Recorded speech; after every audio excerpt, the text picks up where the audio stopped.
Jonathan, halfling, human. I'm already angry. I already don't like this conversation. Elf, half elf. I would go elf. Elf. That's going to be in the fantasy realm. That's generally the direction I go. Okay. Oh my goodness. And what class? It's got to be sneaky. Sneaky. So an elf rogue. Yeah. So you're not going to be a tank. Oh no. Okay, because you were a tank in WoW. Once upon a time with a druid character. Okay. All right. Sweet. So rogue, what type of weapon? So I just want to say we're already establishing that I'm very cool. Like we've started out with that. Like that's the baseline. Right. Okay. Right. Yeah. Well, a bow and arrow is the most natural. Like maybe a little poison dagger or something like that. Yeah. Wow. That's very cool. So I have with me here a witchcrafts. set of Oh no. D&D dice. You know what I'm saying? So that's good. So for those you don't know, and that's me included. What's that? I don't know. Tell me more. Yeah. What is this? There are a group of guys at our church who have decided to give D&D a roll of the dice. So we're going to roll the dice Zach, on playing rewind D&D. to childhood. Tell our parents this when we were kids, and just think about what they would say. Yeah. Well, it's still there because Jill was a little bit concerned. I'm like, it's not what we heard in the 80s growing up, 90s. It's not like it's mass suicide. And satanic panic. Yeah, Yeah, you're not satanic actively. panic. Yeah, I've only heard of Dungeons and Dragons like in movies, and like you said, it's normally the cool kids playing it. So that's my understanding is either you're actively worshiping Satan, Or you're very all cool. your friends are hanging out, and so you didn't get invited. Lightning bolt. That's there's the role playing game, and then there's the when you go out and you live play it. You want me to say the word? Live action role playing. Yeah, game. LARPing. Oh no! Yeah, and so there, I don't have any plans of doing that. Okay. Maybe you do. I mean, let's just see what happens. Close it down right away. Yeah. Wow. Yeah. So it's really cool. I mean, Sounds awesome. But if you don't, I will say this: if you don't enjoy movies at all, Yeah. or any narrative books at all, then you're probably not going to enjoy a game that requires you to use your imagination a little bit. So, I am not. I don't know when all the words elves, druids, fairies, spells, sorcery. It's just not my thing. But I respect it. I hope it's a great time. I didn't know we were going to talk so much Dungeons and Dragons. If I did, I would have let Jonathan walk into that house with the cats, which he almost did. Yep. yeah. In his defense, I gave him the wrong. It was address. dicey for a minute. I had Yeah. I'm not going to say who, but someone gave me the wrong address for this secret recording location. And there was a family just chilling, watching TV with cats on the couch, and I almost made it into that house. What would be more terrifying? You walk in, me and Michael are just hanging out with some cats, watching TV. So my first thought was, I didn't know there would be cats involved, and I'm just going to tell you, this is probably going to increase my coolness level even a little bit more. I was a little bit excited. I was like, there's cats now, and I'm a cat fan. If we had to, I know cereal has been a topic on here before, but if we went cats versus dogs as another hot take, I'm firmly team cat. Firmly keen. You're team dog. I'm team dog, but listen, I don't like cats, but cats always like me. I just sit down, I ignore them, and they come up to me, and I'll pet them. I'm fine, putting the creation order. To subdue creation. Like I am a human. I'm the pinnacle. Yes, you can come to me and I will, scratch your ears, and then you go do what you want to do. So they always come to me, and I'm fine with that. We had a cat, an outside cat growing up. We would leave food for, and I would pet it and AKA stuff. not a cat person. Yeah. We grew up with outside cats. Yeah. We just did, This is the barn. You guys barn have cats. a cat? No, we used to. One of our children is allergic now, and I'm a little bit salty about it. I've tried to push for one of the naked cats that doesn't have hair, because I think that would alleviate the allergy concerns. Yeah, the wife has not bought into that idea yet. Oh man, what a way to start the podcast! Cats, Dungeons and Dragons. Anything else we're missing? Well, I was just going to say, whether you send your kids to public school or private school or homeschool, it's a roll of the dice. You know what I'm saying? So, but okay, there. I love it. Had to get that dad joke in there. That's great. Love it. This is the role of our guest, whether they like it or not. You have to look the camera dead in the eye. Yeah. And you're going to say, let's take it to the next level. Well, let's take it to the next level. Yeah.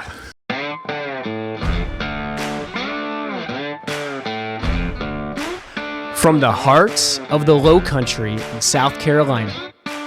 It's the Take Two podcast, where we take theology to the next level.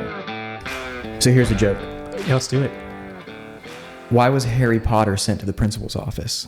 Now, I already know we've already rang the alarm bells of Dungeons and Dragons, and now I figured I would hit all of the things the first time on. So if you never ask me back, I've already hit all the things. That's right. What? Say the joke one more time. So why was Harry Potter sent to the principal's office? Oh man.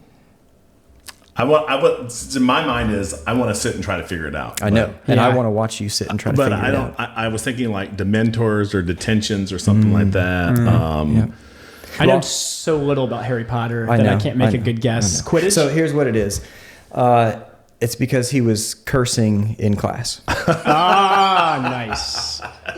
Love it. Well, that's a great joke. Michael. Which one of them, though? Was it one of the three unforgivable curses? Not. Okay. All right. Well, that's a good way to open it up, because this podcast is all about education. Because we're with the great educator, Mr. White. Honestly, there never had a thought in our mind that he'd be on the podcast until Principal White. Now we're like, we got to have him on the podcast. Now it's the big time. When I was a lowly teacher, there was no chance. There was no chance at all. Just kidding. So when did you know you wanted to be a teacher? And I'm assuming that your father had played some role in that decision. So there's a lot of teaching in my family. Yeah. Both my parents, mom and dad, are longtime teachers. And so that I grew up in it. Like I grew up in school. So I was there early. That school that my dad taught at, I was there late. And so it was kind of felt like home between the school and the church. Like these are like places that I just was raised in. But I would say I didn't really know. Here's the honest truth. I didn't know that I wanted to be a teacher until I got into a classroom and started doing this and started seeing some connections, because I don't have your traditional maybe route to the classroom. So I did fall in love with literature in high school. And so I was like, I don't know what I'm going to do with this, but I want to be around literature. And so I just went to be an English major in college and was just insufferable for a number of years. Michael was around for those years. If you don't know this, Michael was a youth pastor and a mentor, has been a mentor for me for a long time.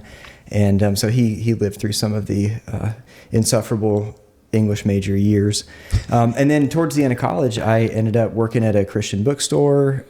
One of the managers that came in had come out of education, worked at this Christian bookstore, which shall remain nameless, for about a year, and was like, I got to go back. I got to get out of this place. And so he went to be the headmaster at a school in Mount Pleasant. Wow. And we had developed a relationship. He knew I was graduating with an English degree. And he said, we're always looking for male teachers in academic subjects in high school. Do you want to, try teaching? And he actually said, if you graduate and you don't know what to do, give me a call. And I graduated and I looked around and I looked at all of the plethora of job opportunities for recently graduated English majors and gave him a call. You didn't want to do Starbucks? Yeah, Starbucks wasn't going to be for me. Of course, I always had the dream of writing, which is every English major's, secret dream.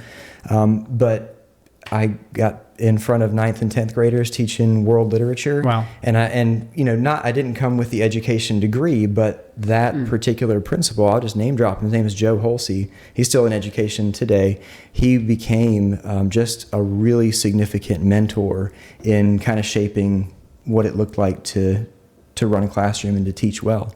And so I learned from him, and it was part-time the first year and then full-time the next year. And 14 years later, that's where I am. Wow, that's what I was going to ask. So 14 years teaching, got your master's, and then semi-recently, I don't know if it's last year or two, whenever you moved up to principal middle school. So you've kind of seen education from all these different vantage points. Got some good perspective, because I think, there'll be a lot of different questions we'll ask, but I think one of the polarizing things, I think people have really strong opinions on things like public school or homeschool or private school, and it's hard to navigate. And sometimes people are kind of like, it's definitely this. If you choose something else, it's not good. And I'm interested to hear, coming from the private, and you grew up in private school, teaching private school. Correct. But you're married to someone who teaches in the public school and grew up in public school. Yes, and so I get to have both of those perspectives. And my wife Kenya and I, we've had these conversations about public versus private, and maybe we'll get into a little bit of that later. To start off, though, talking about public school in general, trivia question. Ooh. Do you know how public schools got started in this country? I think it was with Dewey. Was in the Dewey Decimal System. That guy, did he? So help he had a change it. Yeah, he really influenced the way that school was done, and really, we could probably say secularized. The public school system. Because he was not a good guy for anyone who thinks critically about this issue. Probably a good guy for some people. If you are currently employed by the Department of Education, he's probably a good guy. Yeah, and the name gets dropped a lot. But interestingly, the public education in this country starts with Puritans. The Puritans were, I had to look this up because I thought it was just an interesting fact. They passed in 1647 this law in Massachusetts. It's called the Old Deluder Satan Law. I like it already. Tell me more. The Old Deluder Satan Law. And so it starts off this way. It being one chief project of that old deluder Satan to keep men from the knowledge of the scriptures, as in former times keeping them in an unknown tongue, so that in these later times by persuading from the use of tongues that so at least the true sense and meaning of the original might be clouded with false glosses of saint-seeming deceivers. That's just a big punch at the papists. You hear that? He's saying that the scriptures have been kept in a foreign tongue and not understandable and glossed in ways that are not true to the original text. No, that's they good. said, knowing all of that, and that learning may not be buried in the graves of our forefathers in church and commonwealth, he says, it is therefore ordered by this court and authority. And then he goes on to say, every township that has 50 families, as soon as you hit 50 families, as soon as the Lord actually has increased you to the 50 households, they're going to appoint someone in their town to teach children. And so they're starting this as a formalized structure, the Puritans, and really their goal in starting this kind of mandatory education process is because they want people to be able to read the Bible. That is the number one priority for the Puritans as they're starting formalized education. And then they kind of kick it up. If you have 100 households or 100 families, then there's another kind of school that you open up. And the constituents of that town are kind of paying into the coffer to support the schoolmaster, the school teacher, and the needs of that school. Wow. Back to the Puritans. No, that's good. And is it the church that's doing this or the government, or were they kind of the same thing for the Puritans? I'm not sure. For the Puritans, they held those things pretty close together. Yeah. And that's really good. It's a lot different. It's come a long way. We'll say that, I'm sure. Yeah, all this Enlightenment thought, mid 1800s, 1900s. I'm sure things shifted a little bit, but I like getting back to the roots that it's a Christian ideal. Learn scriptures. Literacy in this arena is a very Judeo-Christian ideal, because again, it comes back to the people of the book, right? They're people that have access to this revelation from God. And we need them to be able to read it. We need them to be able to study it. And so that was the endeavor. No, I love it because when I think of education, I think of the Bible. I just think of like Deuteronomy 6, and it's like baked into Jewish upbringing and all this stuff. So I like all of that. That's a good kind of set the baseline for anything else you got, Michael, on like background with Jonathan that we want to touch and kind of highlight. Yeah, well, kind of going back, how much would you say that you are? Because maybe a lot of our listeners don't know, but some of them maybe do. When your dad's in the classroom, whether it be at church, and I've seen some clips of him in another classroom, it's very extroverted, I guess I could say. How much of that has bled over to your teaching? I know everyone's different, and I remember I'm going to ask a question while I'm saying something, and then I'll turn it over to you. I remember when I was teaching in the Navy, and someone said in there, like, well, I just thought that you were going to do this, this, and this because that's how I do it. I'm like, that's not necessarily me. I'm not going to do things, I'm not going to have the same type of personality that you have. So that's a long way of asking, kind of how would you compare yours and your dad's teaching styles? So if you know Jack White as a teacher, you know that he's an emphatic teacher. He's charismatic in the classroom. And if I would say this, if you know me personally, but you haven't seen me in the classroom, you might be a little surprised by seeing me in the classroom, because I do get energetic. And there are certain things. Okay, so as you teach for a long time, you get known for certain things. There are certain phrases that different teachers have that happen over and over again, and just different little idiosyncrasies that you become known for. And the classrooms around my classroom knew some of my idiosyncrasies because they were really loud. So like early on in the year when we're doing grammar in 7th grade, we talk about the 4 types of sentences, and I mean it's an exclamatory sentence. Right? Like we're not gonna be quiet if it's an exclamatory sentence. And so the classrooms around me just kind of got used to there was going to be some yelling, and everything was okay. Like it wasn't like nobody was getting hurt, but like there was going to be some yelling. Good. So yeah, it's so some of that has bled over probably. Yeah, for sure. That's good. That's good. Great. Can we sign up for like spots? Can I audit one of your classes? I would love to. Well, here's the challenging thing is I'm not in the classroom anymore. Oh, that's right. Yeah. You're so now as the assistant principal for middle school, I have a different role. And I don't get that same kind of interaction. Now, do you miss it some? What's that? Do you miss it some?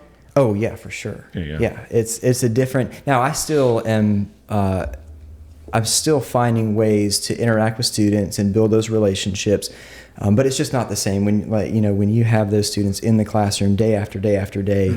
You establish the rhythms and relationships, and it's just a different thing. And so now my role is different than it was when I was in the classroom, and then part of that I miss. Now I still get to scratch that itch sometimes, right? So I get to do Sunday school classes at our church sometimes. I'll speak in chapel, and also get a chance to present at like SCISA conferences. SCISA is the kind of governing body, South Carolina Independent School Association, and so we have yearly conferences. And I just last weekend got to go and present some strategies for teaching research in the middle school classroom, which was riveting, if I do say so myself. Yeah, and we should say this, because I'm going to butcher it, but you have like some special designation, like a residency, or like you're an expert, like, you know what I'm saying? Like you got some award. Say more of those Master words. teacher. I don't know what it's called, but yeah. I like expert. I like, you could just say artist in residence. No, that's not a real thing. So yeah, the SCISA master teacher is a designation that you kind of work towards over the course of a year, develop a portfolio and video yourself teaching and send that off to SCISA, and they confer or don't confer master teacher status. Now, I happen to be aware of the school where you taught and where you are a principal. And I'm also aware that the high school assistant principals and then teaches a section or two of mathematics.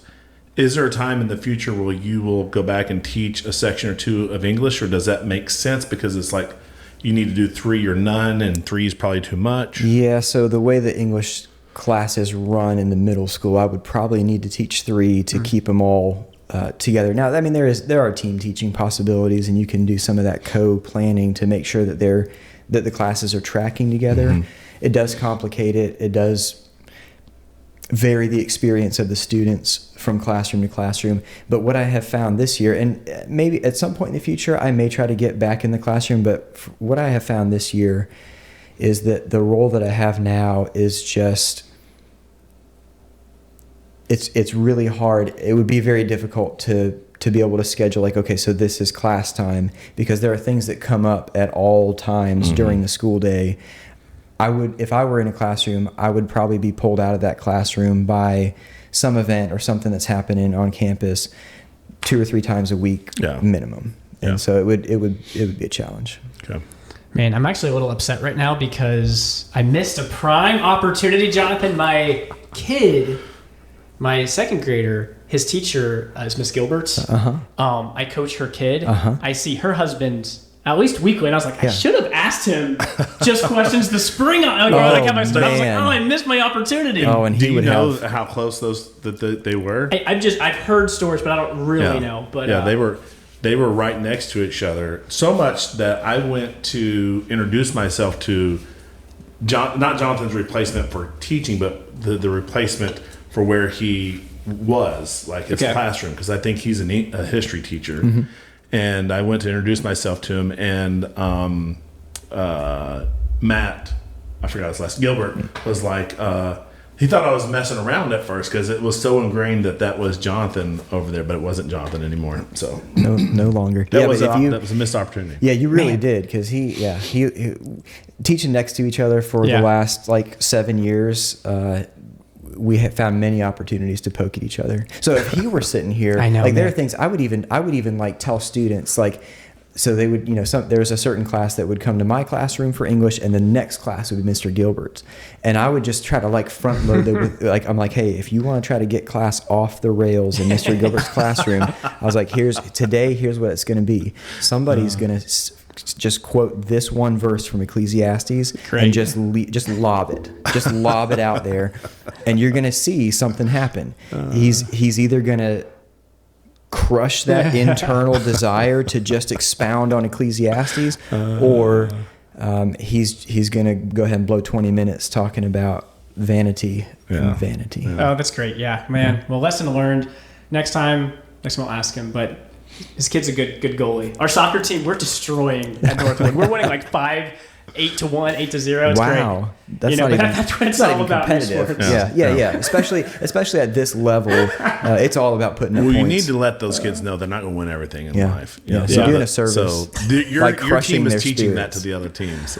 It's great. But so good. I think we got a good foundation, good baseline for, because I think it's important, your journey. And then you've been very successful, pursued this master teacher, you're assistant principal. And so this perspective. So I'll tell you where my head's at, thinking about, talking to people, homeschool's the only way, because we don't want to let our kids get indoctrinated by the state. Mm-hmm. There's people on the other side, man, we don't want to totally withdraw from society, this Benedict option. Let's just insulate ourselves in a bubble, and we don't go to school board meetings. We don't care. And no wonder public schools are off the rails, because all the Christians said, I'm out. And then there's private school, this hybrid, where you can get Christian education. But it ain't cheap. Is that much? Should we send our kid to public school and solve the missions for Christ? I don't know. There's a lot of, pros and cons.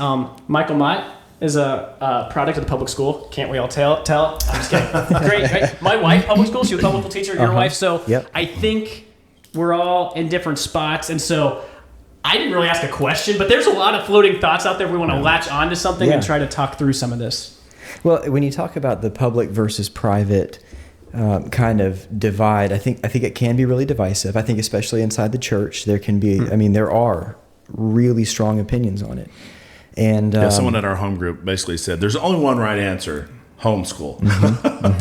Well, and to be fair, if you look around at culture and you kind of see the shift that's happened since around the 50s, as you look at the death of modernism and the birth of postmodernism, the kind of negation of the idea of truth, you do kind of wonder, well, then what's the basis for a public education system? If as a culture, theoretically, we've kind of ditched objective truth as a thing, what's the foundation that we have for behavioral norms, academic norms in the public school system? So there are big thoughts. And I would say this first and foremost, I would never want to denigrate teachers in the public school system who are doing a good job, because there are a lot of teachers, and there are a lot of Christian teachers. And they get vilified a lot, like, oh, these teachers. Yeah, people talk bad about them, whether they mean to or not that harshly, but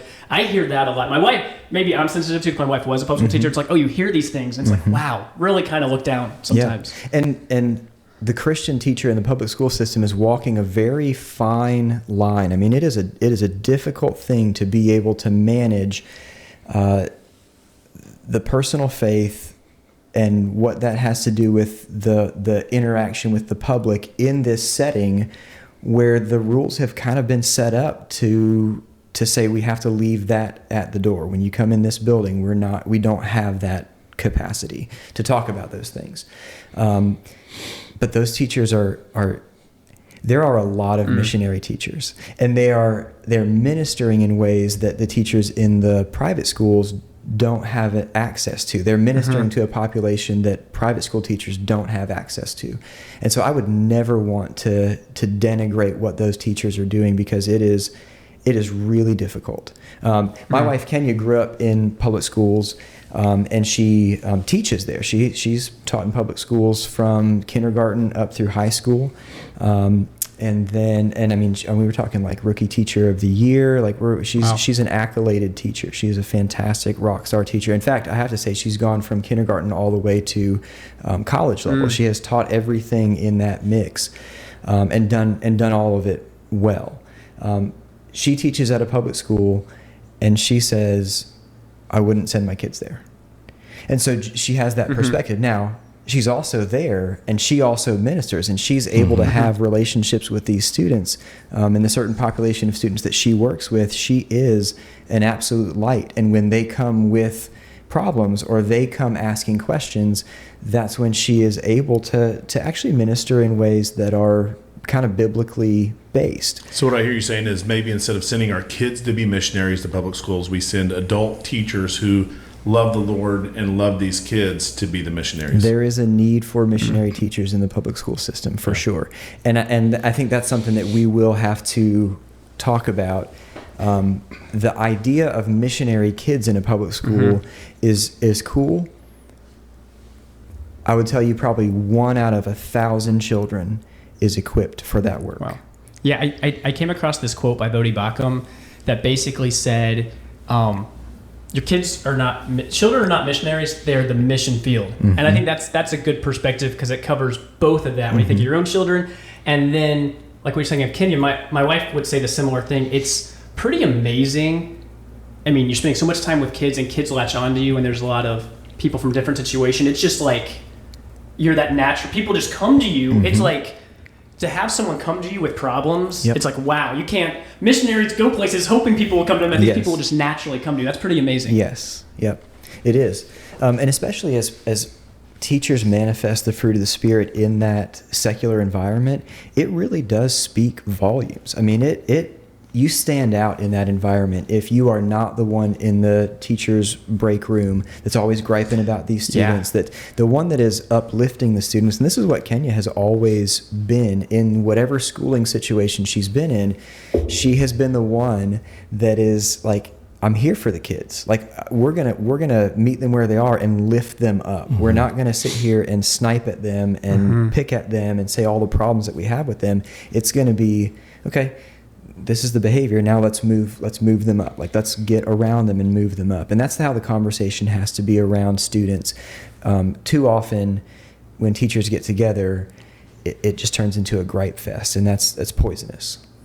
Yeah, and I would say that's probably not exclusive to public schools. Yeah, that's a good point. Because you're going to have private schools that have different levels of teachers, and Northwood is not exclusive to. You don't have to be a Christian to go there. Right. So I remember when I taught there a couple of years, someone was like, well, you're teaching all Christians. I'm like, no, by far, I'm not teaching all Christians. So I viewed them as a mission field as well. Maybe not as hard hit a mission field as a public school, but it was still, there was a need there. And I think you do have some teachers who stand out, who love the students more, who are trying to model and build in, and they're still going to draw those students. And some of it's personality driven, so you have some students drawn to different teachers, as well.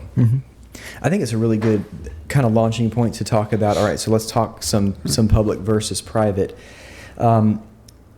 It's interesting that you say you feel like it's maybe less of a mission field than the public school. Well, I mean, it may not be as dark a mission field. I think it's probably every bit of mission field.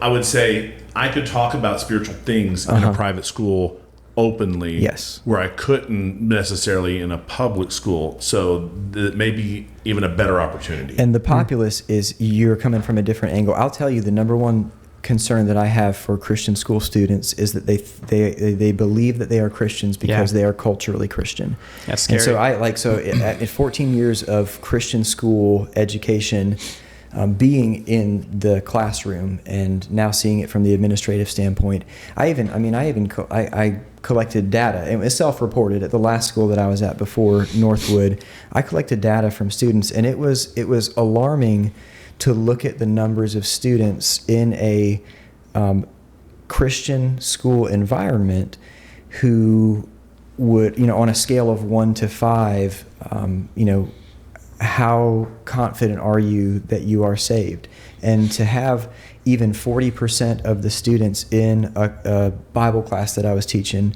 By the way, I taught high school English for 6 years at this previous school, and then I went full Bible for 2 years. Bible and chapel were the only things that I taught. All of the high school Bible, and then coordinating the chapels. And so that's when I'll tell you that 2 years of teaching Bible to Christian school students changed my whole perspective of ministry in Christian schools, because I think so many people look at a Christian school and they go, man, that's just the dream. Like everybody there is saved, all these churched families, and there must be no behavior problems.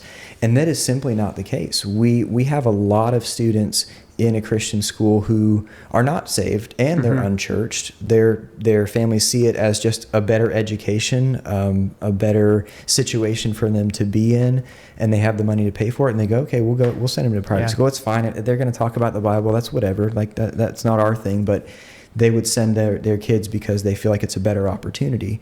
But there are an alarming number of kids who even are churched but biblically illiterate, and it's almost like they've been around the gospel so much they've sort of just gotten too used to hearing it. And I think inoculated. This can happen in churches too. If you grow up in church, you just hear it so much.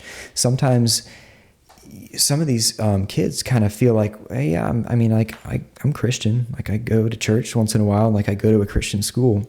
But the truth about Christian schools is it's not just that cut and dry. So the behavioral content is not different between a public school and a private school. And I'm speaking of private Christian schools because that's my experience. But the behavioral content is not different between the two systems. You see the same behaviors in the public school and in the private school because you have kids in both schools. And you have sin natures in both schools. I think some of the differences is that in the public school system, you may have a higher concentration of those behaviors than you do in the private Christian school. But the behaviors still exist. So then if you have the same kinds of behaviors, you have the same sin issues in a public school and in a private school, what advantage then, maybe Paul would say it this way, what advantage then is private? And I say very much, very great in every regard, right? That's right. So let's talk about private Christian schools, and this is going to be out of my experience of teaching in two, and then having visited others, and collaborated with teachers in other private Christian schools.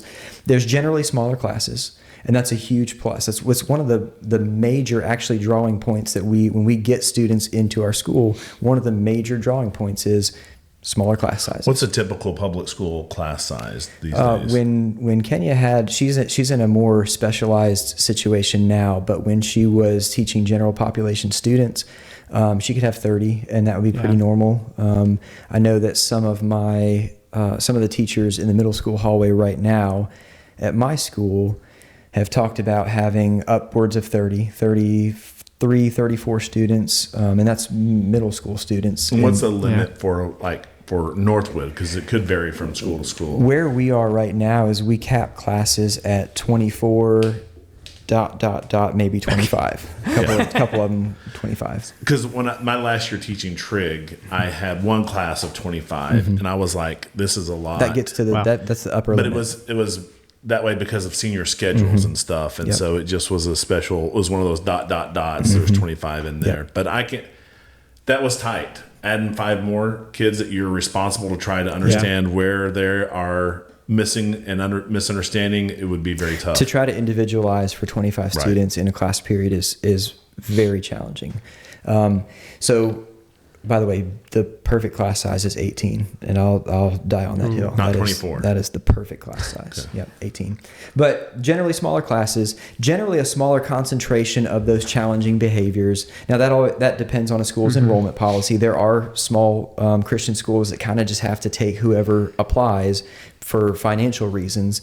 Our school doesn't have that particular situation. We have some pretty significant standards for academics and behavior for the enrollment process For the athleticism. admissions. Yeah, that too. and so if you get to be selective with the students that you're admitting, well, you naturally minimize some of those problematic behaviors. That doesn't mean you get rid of them, but the concentration of the behaviors generally goes down. I'll tell you I think maybe the number one benefit of the private Christian school is in our responses to those behavioral problems. In the public school system, there are behavior modification plans, and there are strategies, and there are things that they work with, but they can't really sit down and talk with a kid about why what you did was wrong. And that's 50% of my job right now. That's what I do. I sit down and talk with kids about what is right and what is wrong, and why do we have those standards. So that's crucial in the way that we deal with behavioral problems with students.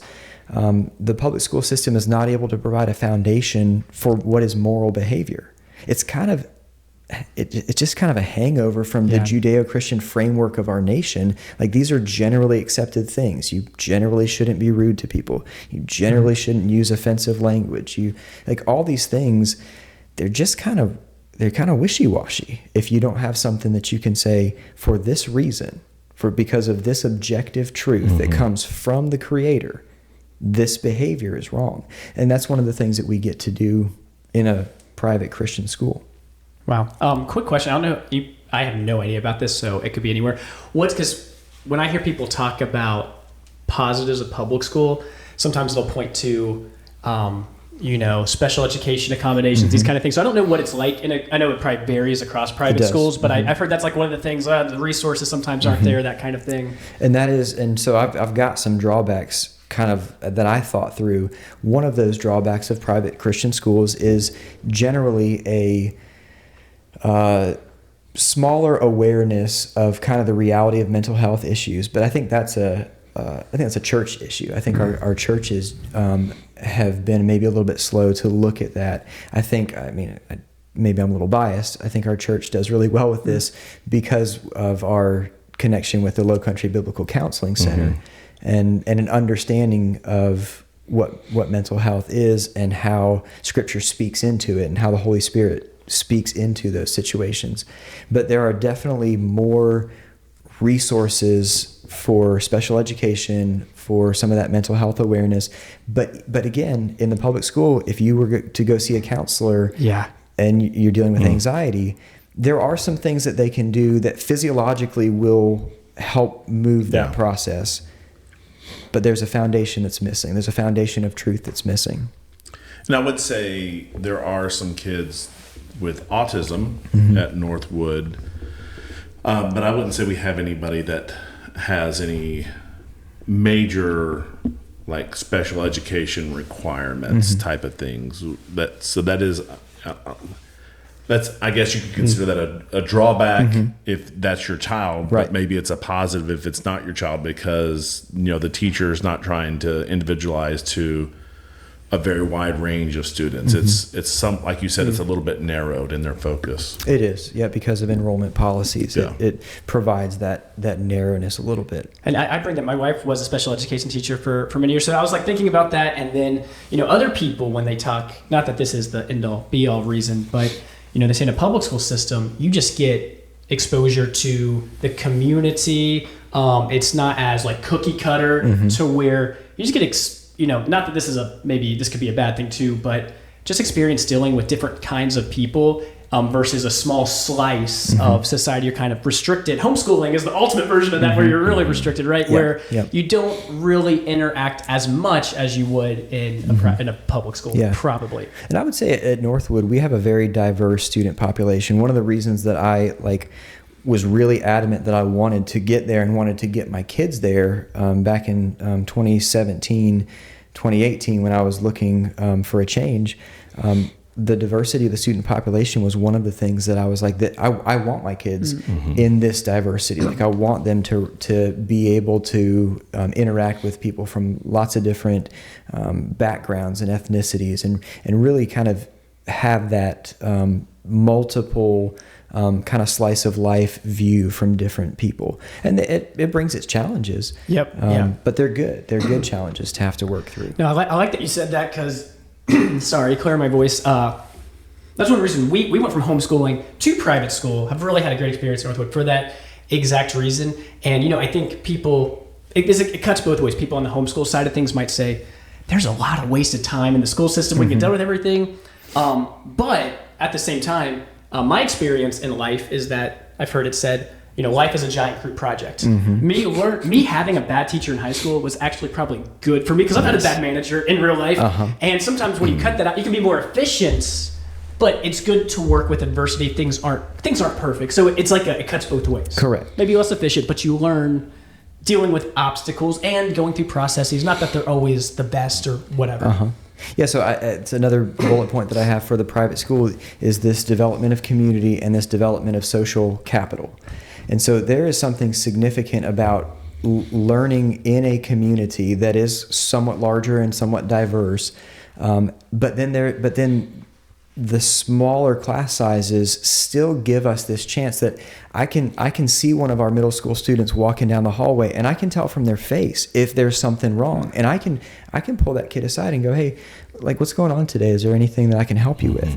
And that is just something that we have a mandate to be about at a school like Northwood, where the students are in this kind of net of social connections that is healthy for them. It's a community that is good for them. And I know we can come back to talking about Matt Gilbert. He went to Northwood as a student, and he can tell you stories about days that he was in the hallway and one of his administrators just felt something wasn't right and pulled him in and had conversations and worked with him. And that is a beautiful thing that we get to do for students, to have that kind of social capital being built up in this safe community. No, I'm amazed this talk positively about Northwood. It's like, I walk there, like there's like 50 different teachers and kids like yelling out Jaden's name, and like people know him. And then even like, I barely work with, I barely see Miss Van Dusen or Coach Steele or these people, but they're like, hey, Zach, how's it going? I see them like once every 4 weeks. I'm like, how are you like remembering all these parents' names and things? So I've been really impressed with all that. I can run down a couple more. They probably remember you and Jaden because Jaden pulled the fire alarm when he was like 2 years old during basketball. Oh yeah, I can't remember. I let someone watch my kid while I was coaching. Who was that? What's her name? Chloe. Chloe. Yeah, that's actually a good point. Yeah, great. I think we need that story on the podcast. Maybe if Chloe's ever on the right. podcast, that could be get her side of it. Yeah, that's great. Yeah. So a couple of other things that as far as advantages in that private school, Christian school world, our percentage of extracurricular participation, there is something for every single student to do. Now, we talk about extra opportunities in the public sector, and I think the variety is probably wider in the public school system because they have funding for lots of different things. But I will say, the last time we ran the numbers, we had something like 88% of our students in the upper school at Northwood Academy participating in some kind of extracurricular. Wow. And that might have been an art club, that might have been archery, soccer, football, chess. I was going to say, probably not chess club. Probably I've not. heard that's a waste of time. Probably not. We got to bring in that participation money. Yeah. Oh, and I was, speaking of chess, I was taking a little listen to one of the recent podcasts. There's a quote that there was a pawn and a checkerboard. Yeah. Unbelievable. Joel read. It wasn't Joel's quote. He just read a quote from someone else, and it was like, sometimes when you're reading through the sovereignty of God, it might feel like we're all just pawns on a checkerboard. And I was like, this is crazy. Maybe the point was life doesn't make sense. Maybe it was because it doesn't. Something deeper as a metaphor in there. Yeah. I just thought it would make Michael really angry just to see that. I was like, it doesn't make sense. The other things, freedom to integrate biblical worldview. Really, it's not just freedom to do it; it's a mandate. Like we tell our teachers, this is one of your primary roles. It's easy to do in trig. Is to help students see this holistic view of their discipline in light of a Christian worldview. Yeah. And then there's also a freedom from isolating and emphasizing certain state standards that just have to be checked off the list for state testing so that a school gets funding from those test scores. Like that we have a freedom from that in the private school. Now, there are also drawbacks. You do run the risk of some less qualified teachers because there's not the same requirements for a private school hiring, and it can vary from school to school. Generally, it's a degree in the content area that you're teaching that you have to have, not an education degree. Now, I'm an example of that. I had an English degree and went on to have some great mentors and then develop the skill set to do teaching. But it does open the door for some less qualified teachers, although I will say this goes the other way too. Not every teacher that gets a degree in education is qualified because they got a degree in education. It doesn't just follow. A lot of it is just made in the classroom. A lot of it is made by good mentors, and from the teacher being willing to be a student for the rest of their lives. If the teacher is not learning, the students are not learning, and that's a major best practice for teachers. There's also the expense to parents. Private schools, my kids would not be able to attend private school if I didn't teach at a private school. It's just, it's expensive. Yeah, I think about that, and it's like, man, if you're in a position where you have 5 girls. What? Or you have 5 girls. Yeah, I only have 4. Thank goodness, boys.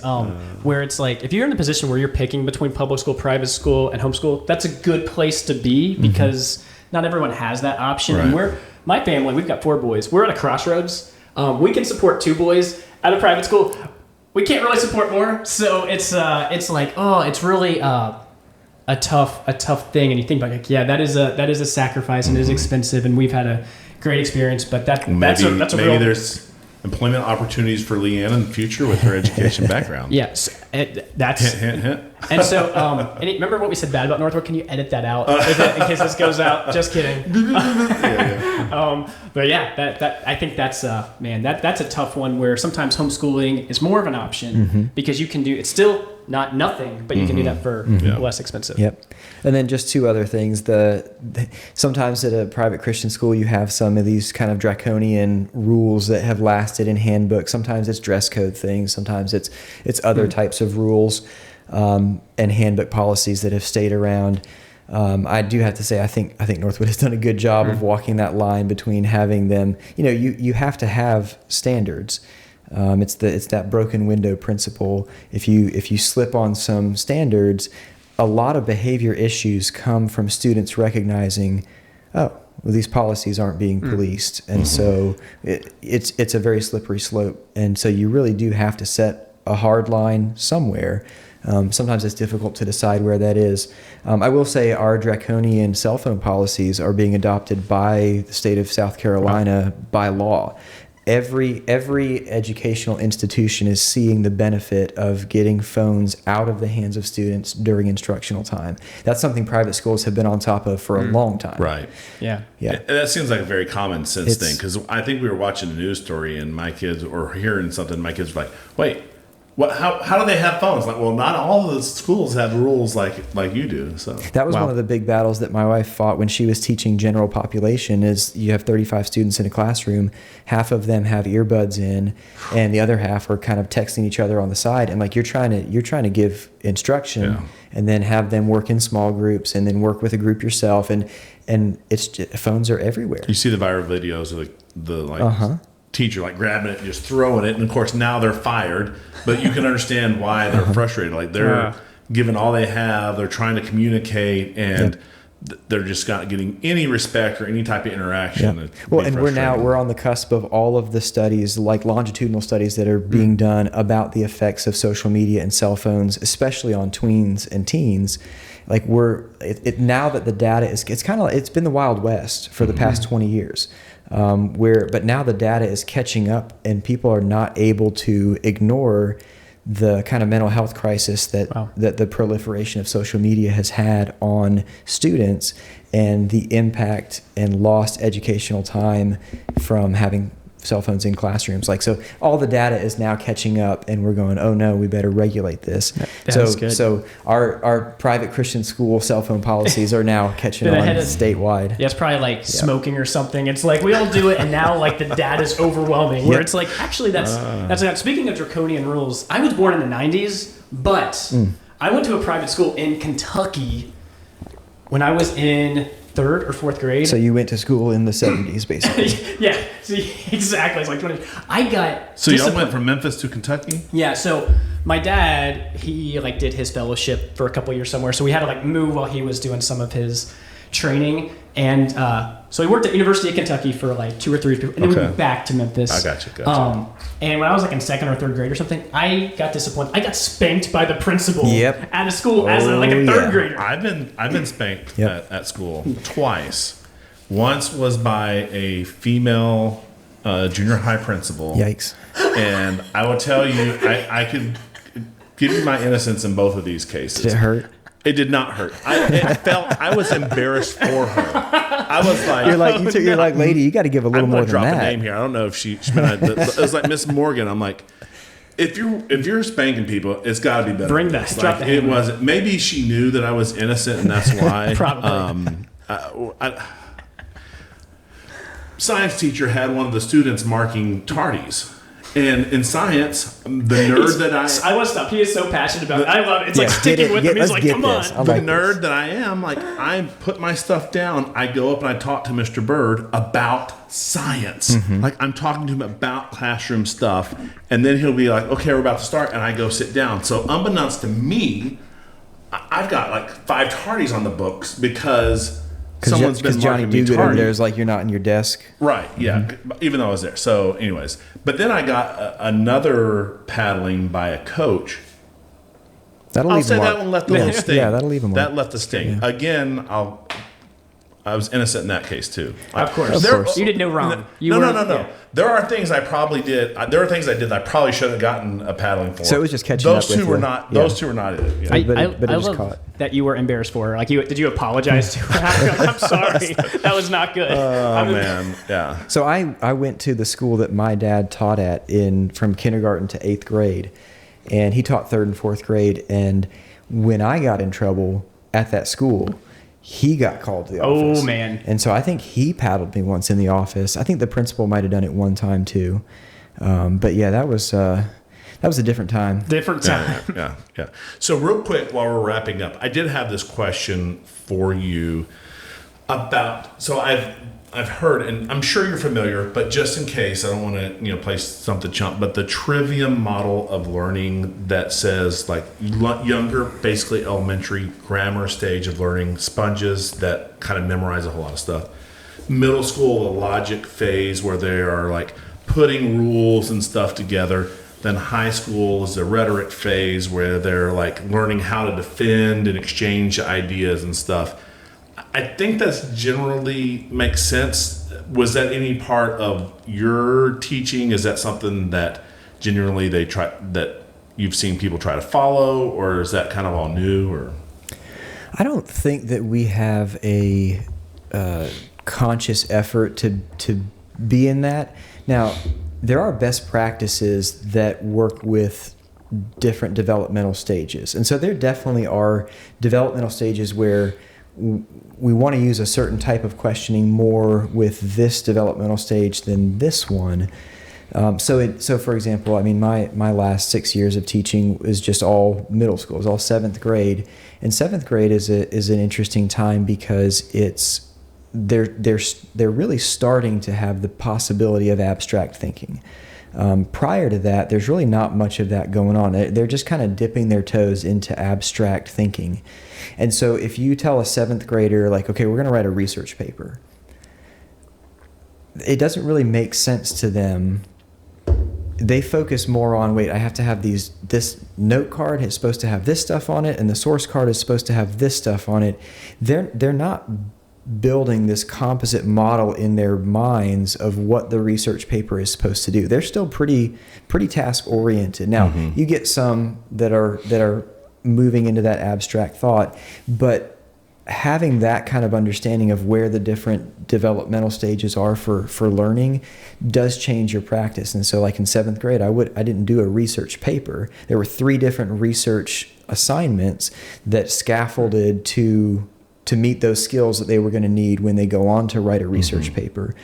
But it definitely makes a difference where the students are and at what level they are able to think abstractly before you start working in some of those concepts. And so I definitely think that there's a major role for looking carefully at developmental stages and then creating appropriate assignments and interactions based on those. There's a great book called Nurture That Is Christian, and it's a series of essays, kind of doctoral style dissertations on that very issue, developmental psychology in children, developmental stages in learning, but it's done in a Christian worldview. And it's a great resource for that kind of topic. Can I ask a follow-up with that? I'm curious. Because I always was kind of salty at my parents because I started school, like my birthday was at the cutoff. I was always the youngest in my class. Like I had people getting their driver's license before, like they were turning 16. I was like just turning 14. It was like a big gap. And I mean, purely from a sports perspective, I was like, man, I could have had another year of being great. I'd be older. But what's the thinking like in the sports world? It's like, man, you hold your kid back as much as you can. And that is directly correlated to whether they're going to play sports in college. If they're the oldest one in their class, it goes up like 300-fold. Like it's like it's amazing the difference. So I don't know about cognition, that kind of thing. If it's better, I know each child's different, but I don't know if there's any. What was the question? Yeah, does that make a difference at all as far as like you got age? younger Do you see kids? trends with age? So it is very child specific. Generally, you can have students that are very well academically prepared, even if they're on that younger side of their class. They can be extremely academically prepared, okay with the rigor, okay with the work level. The thing that is generally lagging behind is the emotional maturity. And so you kind of watch those students. If they are really on the younger side, generally if they've made the cut, they're generally academically pretty solid and able to handle the academic load, but you have to nurture those kids just a little bit differently, because usually the social and emotional part is lagging behind the rest of their peers, because you have some peers that are like 2 years older than them potentially in that, or almost 2 years older than them in that same kind of grouping of students. And so a lot of times it's looking out for those ones, because social emotional lags behind academic a lot of times. Nice. That explains my emotional and social problem. It all makes sense. But you're super smart. What you got something? What else is on your mind, Jonathan, or things you want to add? How about Oh no, a joke that Michael's going to maybe appreciate? Yeah, let's hear. I'm going to end on a joke. So why did the 2 average kids get sent to the principal's office? Oh, I know this. You already know it? I have a guess. I know this. I already know it. Does it start with an M? Yes. Okay. I don't know a lot about math, but it seems like there's a mean They're something mean. in there. They were being mean. Oh, that's Yeah, good. that's good. That's great. That's great. It doesn't make sense if you come from an ELA background. You have to look that up. And I'm just going to be completely honest with you. I Googled average versus mean today so that I could edit that joke a little bit, so that there were 2 averages. Right. Because if it's just one average, it's not going to work. Right. Yeah, no, it's good. work. It's good. What a great way to wrap things up. Again, the guest should close us out. Yeah, we say, we look at the camera intensely and say, with that's our intensity. take. That's our take. Oh, love it. Love it. Thanks for listening to Take 2. Find us wherever you find podcasts and on YouTube for those who want to watch our videocast.